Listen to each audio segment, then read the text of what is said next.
2016-তে কি হলো, যে হুমায়ুন কবির 2012-তে বিনা শর্তে কোন কন্ডিশন ছাড়াই নিজের বিধায়ক পদটা তুচ্ছ করে দিয়ে মমতা বন্দ্যোপাধ্যায়ের উপরে আস্থা ভরসা রেখে মুকুল রায় আমাকে ওনার চেম্বারে ঢুকিয়ে দিয়ে বাইরে চলে আসলেন।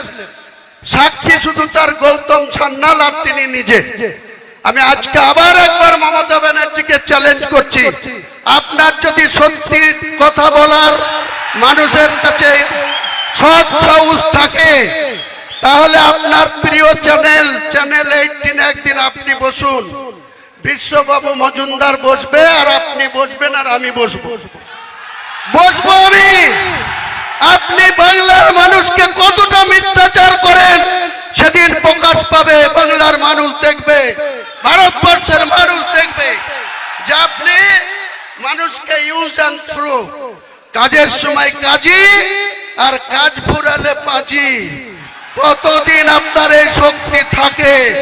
মমতা বন্দ্যোপাধ্যায়কে আমি চ্যালেঞ্জ করছি, আপনার সৎ সাহস থাকলে, সততা থাকলে আপনি বিশ্ববাবুকে ডেট দেন, আপনার সময় মতো বের করুন। আমাকে ডাকলেই বিশ্ববাবু মেসেজ দিলেই আমি কলকাতায় চলে যাব, স্টুডিওতে বসবো। আপনার সঙ্গে যদি আমি কোনো গদ্দারি করে থাকি, কোন রকম কোন অসহযোগিতা করে থাকি, নিশ্চয়ই আপনি বলবেন। আর আপনি আমার সঙ্গে কতটা মিথ্যাচার করেছেন, কত রকম মিথ্যাচার করেছেন, সেদিন বাংলার মানুষকে একবার নতুন করে আর একবার মনে পড়াবো, জানাবো। সিদ্ধান্ত নেওয়ার মালিক বাংলার জনগণ, সিদ্ধান্ত বাংলার মানুষ নেবে। আপনি আমাকে বলছেন গদ্দার।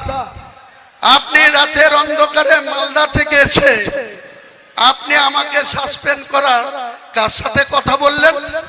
লালগোলার বিধায়ক মোহাম্মদ আলী, ওই রঘুনাথগঞ্জের বিধায়ক মন্ত্রী আকরুজ্জামান,